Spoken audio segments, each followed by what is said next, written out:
নমস্কার বন্ধুরা, আজকের আইকন বাংলার পক্ষ থেকে আজকের এপিসোডটিতে আপনাদের স্বাগত জানাই।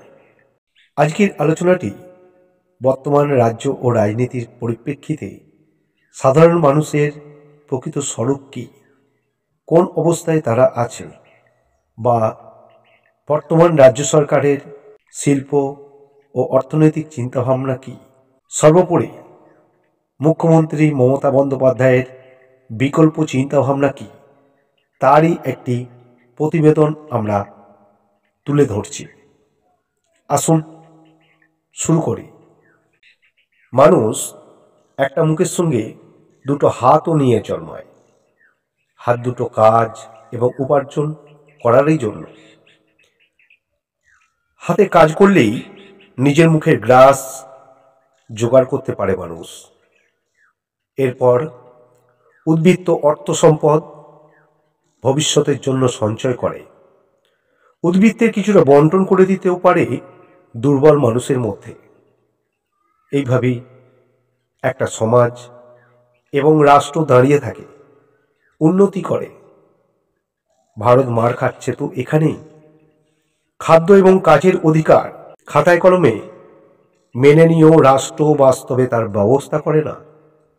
এই জন্য দেশ জুড়ে যুব শ্রেণীর একটা বড় অংশই কাঠ বেকার। উপযুক্ত শিক্ষা এবং প্রশিক্ষণ গ্রহণের পরেও তাদের এই গ্রহের ফের কাটেনি। গ্রহটা আসলে রাজনৈতিক সদিচ্ছার অভাব।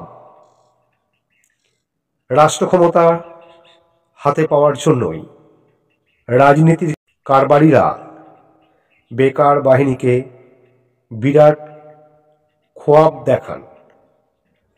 চাকরি ফেরির প্রতিযোগিতায় যেবার যে দল এগিয়ে থাকে, দিল্লির মসনদ চলে যায় তার কবজায়। এই ব্যাপারে টাটকা দৃষ্টান্তের নাম মোদি ম্যাজিক। দ্বিতীয় ইউপিএ সরকার হঠাতে 2013 সালের শেষ দিকে নরেন্দ্র মোদীজি তিনি দাবি করেন 2014 সালে তার ক্ষমতা পেলেই যুবকদের জীবনে সুদিন ফিরবে।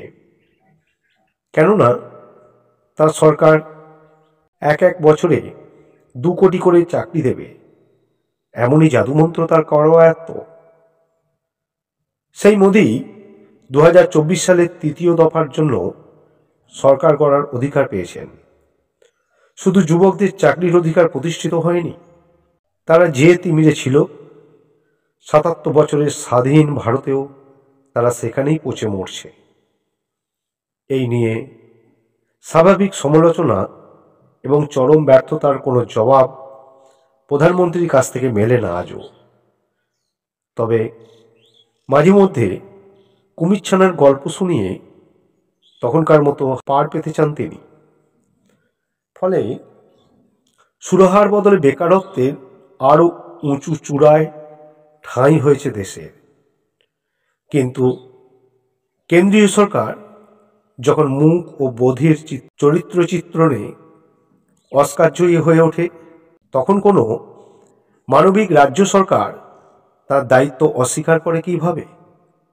সত্যি দায়িত্ব এড়ায়নি বাংলার মা মাটির মানুষের সরকার। জননেত্রী মমতা বন্দ্যোপাধ্যায় তার সুদীর্ঘ অভিজ্ঞতাকেই হাতিয়ার করেছেন। রাজ্যের উন্নয়নের জন্য 14 বছর যাবৎ নিয়েছেন একের পর এক বিকল্প উন্নয়ন পরিকল্পনা। এই যার ট্র্যাক রেকর্ড, রাজ্যের সম্ভাবনাময় তরুণ তরুণীদের ভবিষ্যৎ নির্মাণের কথা তিনি তো ভাববেনই। তার সরকার চালু করেছেন ভবিষ্যৎ ক্রেডিট কার্ড প্রকল্প। প্রকল্পটির বয়স মাত্র 1 বছর 9 মাস। এই সামান্য সময়ই সেটা সাফল্যের নতুন নজির গড়ছে।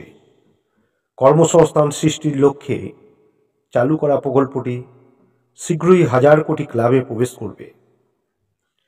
এই প্রকল্পের মাধ্যমে ইতিমধ্যেই প্রায় 800 কোটি টাকার ঋণ অনুমোদন হয়ে গিয়েছে। রাজ্যের প্রতি ব্লকে 1 মাসব্যাপী অনুষ্ঠিত শিল্পের সমাধান শিবির শেষ হয়েছে 28শে ডিসেম্বর।